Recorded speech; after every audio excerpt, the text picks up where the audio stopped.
everyone. Welcome to Access Sportsnet Lakers, brought to you by Arrowhead Mountain Spring Water. I'm Allie Clifton, joined by the Hall of Famer, Big Game James Worthy, Laker insider Mike Bresnahan, Mike Trudell handling things from the Windy City.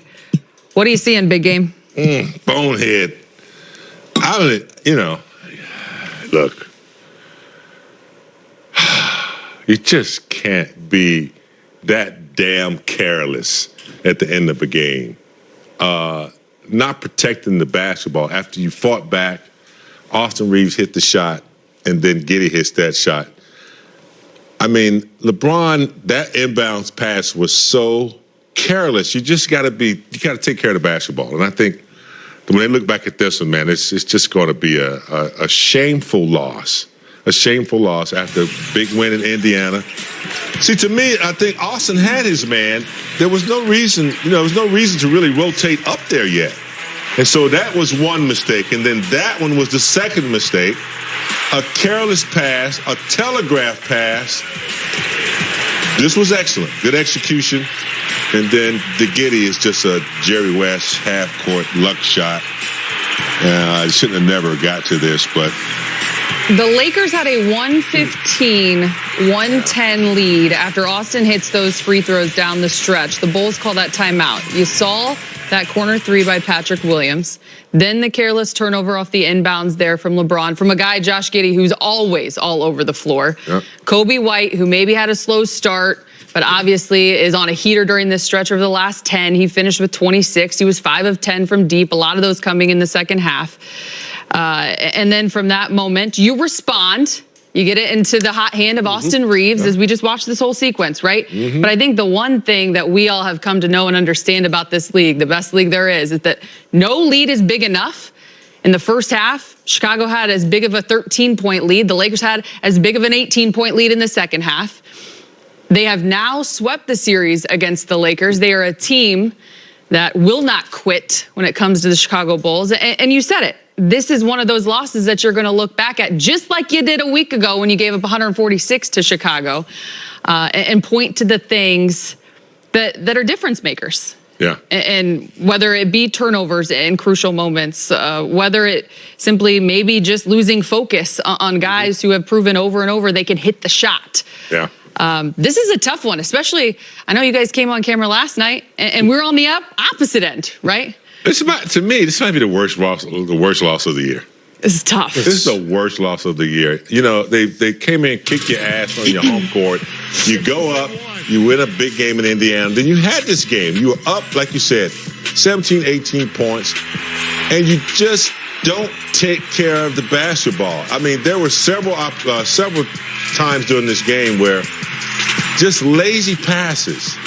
And, at the end of the game, when you have the game, in your pocket, you can't just throw the ball in softly. I know LeBron probably didn't mean to do it, and his intentions were good, but I also did not like the rotation. Stay with your man until, you don't have to.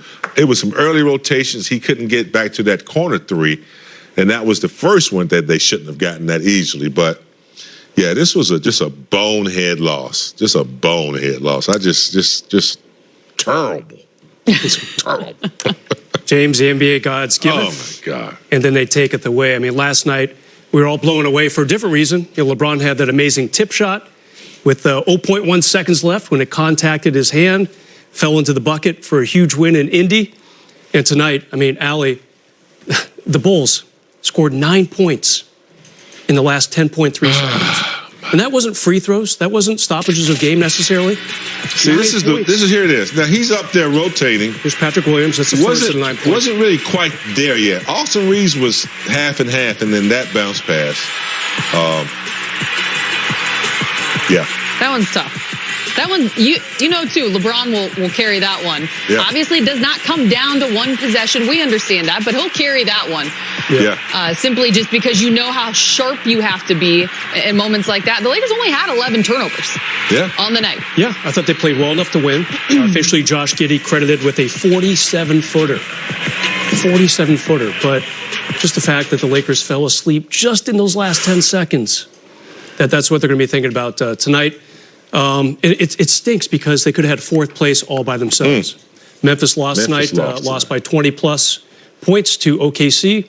Lakers playing Memphis in a couple days on the road. And just when you were hoping for a little momentum, which they got last night. We've had too many games like this. We've had too many games over the last, I don't know, a couple of seasons where we've had 26-point leads. Give that up. Lose to teams we shouldn't lose to. You come in after a great win in Indiana. You gotta be more serious about taking care of the basketball. I mean, they only had 11, but the ones they had were just critical. I just hate to see a loss like that where you just kind of hand it to them, not defending the three. Mistakes. I don't know. I thought Austin had the game winner. Yeah. He blew right by Patrick Williams. A couple seconds left to play. Chicago had no timeouts. They threw the ball in, and these players like to shoot these half-court shots at the end of their pregame routine. We see Luka do it all the time. Giddey probably is one of those guys. He shoots half-court shots a lot, kind of as a joke. But tonight turned out to be a pretty serious loss for the Lakers. That's a tough one. Giddey had his way with the Lakers this season. We said it, 2 steals shy of a quadruple-double almost a week ago. Tonight, a triple-double. Josh Giddey, 25, 14, and 11. Let's hear from J.J. Redick. He's speaking with Mike Trudell in the media. I guess what's the immediate reaction from that? Devastation. It's a hell of a way to lose a basketball game. Breaking it down a little further, so up 5 with about 12 left, and they get the quick 3. I think you did have the timeout. Would you wanted to take timeout to advance the ball there? Or no, not necessarily. I don't want to put yourself in that. I mean, if I had 2, I would have taken it automatically. Felt super comfortable with the lineup we had out there to get the ball in, and we just didn't execute it. Still had, I think, time to call the timeout, but I think in that situation, the thought process was, get it in if we can. If not, call a timeout. 2 straight nights were kind of similar games in some ways, where you have control and there are these big runs in short amounts of times. Where did you see any through line defensively about kind of not being able to get stops in certain moments? Or I mean, they shot 11 of 14 from 3. I mean, that's 11 of 14 in an empty gym is really good. So that's unreal shooting. Yeah, go ahead. The fourth, yeah. Defensively, you guys in the second and third quarter had whatever that kind of thing was that had been missing at times. Did you see, obviously, hot shooting is hot shooting, but earlier in that fourth quarter, did you see let up in any way from your team in terms of execution? No. I mean, you got to figure, too, 3-on-1 Kobe White transition 3, a 3-on-2 Kobe White transition 3. I mean, in the half court, we were great. It could get lost in the result, but we've talked about the balance between LeBron, Luka, and Austin, trying to figure things out. And what do you make of Austin and his ability to make plays down the stretch and kind of having the ball in his hands and execute it? Yeah, he was phenomenal tonight. I thought all 3 of those guys were great. And, I think for Luka, LeBron, AR, those 3, it's not just the points and the plays, it's their leadership. They were great. They were great on that end tonight. Earlier this season, you guys suffered a gut punch loss to the Magic at home, and it hit you guys in a way. Like, it seemed like afterwards there was like ramifications from that. Is that something you're going to recall too at all in terms of, obviously it's a different team and a different group, but the way you guys kind of manage that? I mean, it's the third one. It's the third one because the Atlanta game too. We had that game won. So it's, there's games throughout the year that happen like that, I think, to every team. And you can look back, we should have done this, should have done that. We got one last night at Indy. We lost in a half-court shot. I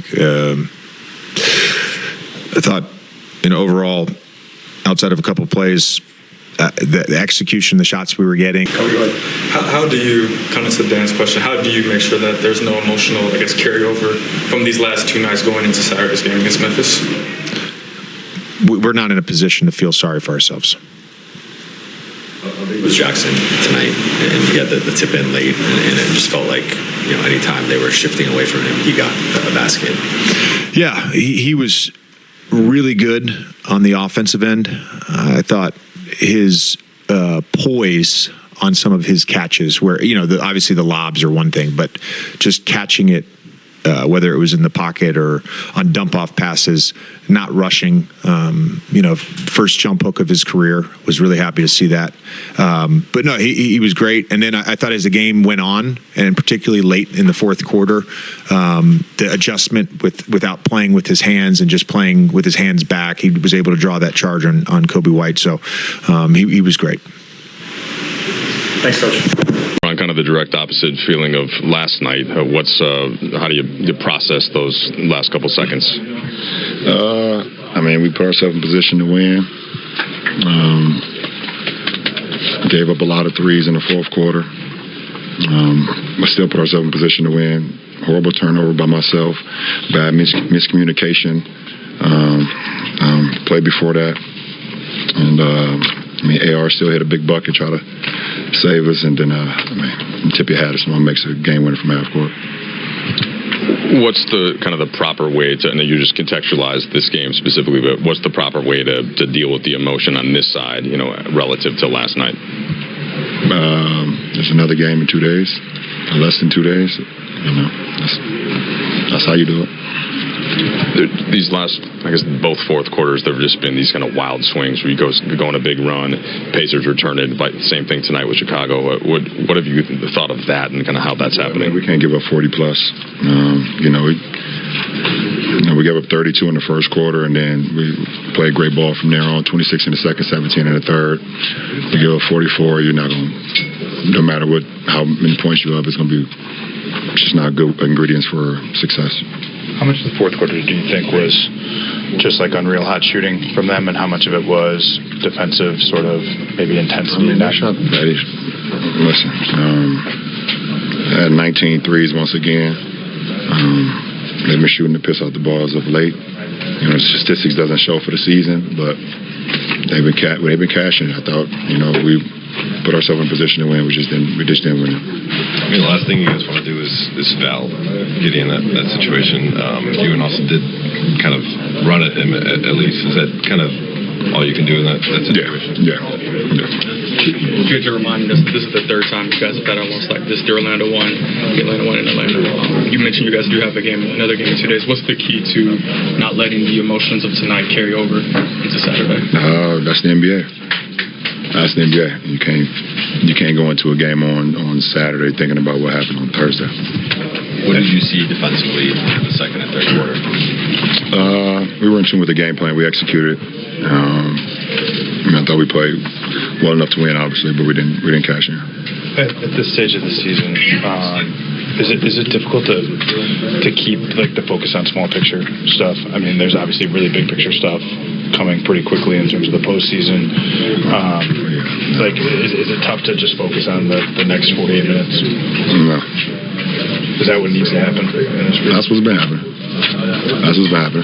Last two. In the larger context of things, that there's still not a ton of games that you guys have all played together, and JJ said the offense could come down to the comfort factor between you, Austin, and Luka. To see Austin perform late game situations tonight, does that help the process? Between the three of you, just getting those reps and seeing. It was great that we executed. JJ drew up a play, and we executed that. So, that's great in-game execution. Last question. I know you kind of expect this from Austin, but he turns the ankle, but kind of stays in, makes a couple key plays. Is that just what you know about him? Yeah, AR, he's tough as nails. So, his game is he's great. Happy that he continues to make strides in his career, and I've been seeing it the whole time, the whole way I've been along with him the whole ride. So it's been awesome. Thanks, LJ. Obviously, visible frustration there from LeBron. Kind of talking the end of that one and how you just kind of pick up the pieces, because you got another one coming at you in 48 hours. But what do you kind of take away from? Well, this was not going to just slip away. There are losses that you just have to put behind you, but this was going to stick around a little bit. I don't care what anybody says. You win a big game in Indiana, you give this one away with some bonehead plays, and so you're going to think about this one. And hopefully you'll be able to regain your consciousness in the next game so you can, have a win against Memphis. But, these type of games, they hurt. They hurt when you have a big lead, give it up. Austin Reaves hits a big shot. And what they get? 6 points in how many seconds? 9 points in 10 seconds. Never seen that before. I don't think I've ever seen that before, but that play right there, the first three. LeBron will think about that one. Rotating too early, and then the inbounds play. Second. A lazy bounce pass. I know he didn't do it intentionally, but it's just something you have to secure the ball and the win when you have that situation. I know they had a timeout. I don't think they really needed the timeout. They just needed to really be more secure with the basketball. But 9 points. Say it again. 9 points. 9 points in 10.3 seconds. Yeah, that's hard to do. You're gonna think about that. Yeah, no doubt. A buddy just texted. He said, "I'm at a restaurant. I saw the end of the game, and I'm watching LeBron on your air give the interview. He does not look real happy." And I appreciate, probably an understatement, right? And I appreciate the accountability by LeBron saying, "Horrible turnover by myself." And when something like that happens, there's two ways of going about it. You can say, "Oh, we were bad in the second quarter," or whatever, or horrible turnover by myself. And LeBron also mentioned a miscommunication on defense right before then, probably alluding to the Patrick Williams three in the left corner. But I do like the fact that LeBron's he looks miserable. This is a tough one, and the fact that they could have possessed fourth place all by themselves, and instead now need to try to wrench it away from Memphis, who they're tied with for fourth in a couple days. That's going to be a big game, Allie. A big late March game. Tells you everything you need to know. At 40 years old, season 22, you've pretty much seen just about everything. And as you mentioned, big game. This is game 73, and it still stings. Yeah. It's a regular season game against an East opponent you're not going to see the rest of the way this season. Yeah, and nothing intentional just happened, man. Just happened. I'm sure he thought he could get it in, but fatigue from last night, I don't know, but this one does not sit well. Doesn't sit well. I'm just glad they don't reside in the East Conference. They just have trouble against these Eastern Conference teams the whole season. They're crushing it in the West. Mm-hmm. They're ahead in so many tiebreakers right now with teams right around them because of their conference record. But once you go out the East, it's a different story for the Lakers this year. A lot of teams have swept them out East. And the road woes continue. Yeah, the 16 and 20 on the road this season. Lakers fall. Austin, so you get the ball and kind of quickly attack the rim, and tough finish, and you go up, they don't have any timeouts to advance. What's just like processing the emotional swing of, maybe most likely having a game-winning bucket, kind of like the one in Golden State, and then seeing the ball go through for Chicago? We drew up a good play, got a good look, made it, and then you're just trying to keep the ball in front. You don't want them to, throw a ball to, half to where they can get, close to the three-point line for, a three. And we did a pretty good job of that. They threw it back to Gideon. He made the shot. We won on a buzzer beater last night. Tip your hat. He made a hell of a shot. The replay showed your ankle rolls pretty good there. LeBron said this is just something they expect, though. They know you're tough as nails. But how do you mentally and physically push through that to go out and still play after that kind of thing? You just want to be there for my teammates. It's not the first time I've rolled my ankle. Probably won't be the last. And I like playing. I like being in the game to be able to kind of control the game. And if I sit out with it, I can't play, and I'm not able to control what I want to. So just try to forget about it and focus on trying to win. You've got Luka, Doncic, and LeBron James out there, and I don't know if the play was called specifically for you, like in that kind of a sense. What kind of continued confidence does that keep building as you continue on your career for plays like that? A lot. Like you said, LeBron's arguably the greatest player ever, and Luka's going to go down as one of the best players to ever play as well. So I've said it many a times. I've barely got my foot in the league, and just trying to take advantage of all the opportunities. And they trusted me in that moment. And I just want to go try to be successful for them. LeBron took responsibility for the turnover on the inbounds when Giddey stole it. It looked like he was trying to find you, but he mentioned maybe there's some miscommunication. Just kind of how'd you see that play unfold that led to the white three? Yeah, I mean, I think we was walking out of the huddle, and they was like, if we could get it in quick, to me or Bron, get it in quick, we knew they were going to trap and try to force a turnover, but then eventually they had to foul. So, I wanted to get the ball, go to the free throw line. I think the miscommunication might have been I was trying to hold him off instead of popping to the ball. I take just as much responsibility as I'm sure he did. So, hopefully we'll talk about it and figure it out so next time that won't happen. Obviously, the consistency continues for Austin Reaves tonight. A 30 ball, 10 of 17, 3 threes, 3 assists, 2 blocks. Big shots down the stretch. Big game. The biggest thing here was that he was able to recover after that ankle injury. Took some accountability, and tough. Yeah. Tough. Yeah, accountability is necessary in a game like this, but with Luka and LeBron on the floor, and you opt to go to Austin Reaves, that's saying a lot about his growth and how much they believe in him being able to deliver in big shots like he did right there. But yeah, you take accountability. There's 2 things. You want to make a good pass.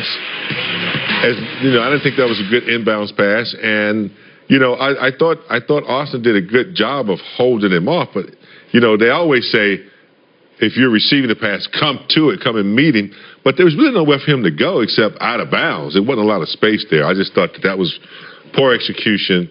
Something they're going to have to look at that. There was other things that they didn't do well that allowed the Bulls to get to that point. But that last little bit of execution there, that inbounds pass and that last 3. Just something. You won't be taking a nap on the plane on the way to Memphis. You'll be thinking about this one. Just to start, you guys have had a pretty crazy 24 hours. You guys obviously get the game winner from LeBron in Indy. Opposite side of it, just emotionally, what's that like? And what was the locker room like post game? I mean, it's hard. If it was like that, we had basically had the game in hand, and when you lose like this, it's hard, especially on back-to-back. When I think we fall hard, it's hard to lose like that. Speaking with JJ, you guys have another game in 2 days. He said you guys aren't in position to feel sorry for yourselves. What's the key to making sure that the emotions of the past 24 hours, the letdown, doesn't bleed over into Saturday's game against Memphis to close out the road trip? No, I don't think it's about feeling sorry for ourselves. Just the way we lost. Like I said, we basically had the ball. The game in hand. So it's just the way we lost. But that's sometimes a good thing, sometimes a bad thing in the NBA. That 1 or 2 days you have a nice game. Luka, you're obviously a fierce competitor. How do you process the highs and the lows? Like, is it when you get back to the hotel? Are you able to erase it the next day? Does it stick with you till the next game? I don't know. Depends on the game. Like this, where it seems like you had it and then they hit a buzzer beater. I mean, it's like the one I had in Cleveland last year, which was even a crazier shot. It was 3 quarters, so just gotta process it. I mean, it's a tough way to lose, but it is what it is. Max Reaves. Yeah, I remember that. 3 quarter shot. It's crazy. What do you take out of the team, though, does seem to be getting closer to where you guys have been? Rui doesn't play tonight, but was big last night. LeBron getting more into shape. Do you kind of feel it coming? Yeah, I mean, like I said, I think our 3rd quarter weren't good. So today, I think we had to show that our 3rd quarters needs to be better. But then we relaxed in the 4th quarter. So we just got to play the game for 48 minutes. If we play all 48 minutes with the same energy, we're hard to beat. Luka, tvoja izvanredna igra, prosto nevjerovatno da ovo nije bilo pobjeda za Lakers-e. Kako si doživio ovu utakmicu? Teško izgubiti takvu utakmicu. Nevjerovatan šut, ali teško je. Da li to je nešto što ne može da se predvidi ili da kažem u zadnjim sekundima se rešava? Šta očekuješ od Grizzliesa sljedeće utakmice u subotu? Ne znam, još nisam tamo, tako da sutra ću se fokusirati na Memphis. Da li su Bullsi iznenadili inače na još neki način? Kakvi su bili kao tim? Ili su bili težak tim? Težak tim. Već smo igrali s njim 2 puta sad, tako da je vrlo teško igrati protiv njih. Luka, what did you see defensively in the second and third quarter that was working for you guys? It felt like that was the best defensive stretch you guys have had in several games. Yeah, I think third quarter was our best defensive quarter. Just everybody was flying around, everybody with a lot of energy. And like I said, we need to play 48 minutes like that. It still hasn't been a lot of games with you, Austin, and LeBron on the floor together. You talked about how important it is for you guys to find your collective rhythm for the team to play at its best offensively. I guess, was there things encouragements that you could take from tonight, especially with Austin being able to go off the way he did, getting 30 and even getting the go-ahead bucket before he hit his shot? Yeah, I mean, he's great every game. Just we gotta figure out how to play all three together. You guys ask me this question every game after every game, but we're just trying to figure out. We don't have a lot of practice, but I think it's coming. Just can you describe to go from a buzzer beater in your favor last night to a buzzer beater that goes against you tonight? What's it like to be on the Lakers right now? I mean, it's great being on the Lakers. We just got to figure it out. And we got to worry about Memphis next. What, you guys are up 18 in the fourth tonight. What do you think turned it and allowed them to get back into things? Poor defensive communication, just messing up stuff. I know I made a few mistakes out there, just helping too far off guys. And, yeah. What was kind of the communication with either JJ or any of the leaders in the locker room tonight to kind of process this one? Just got to worry about Memphis next.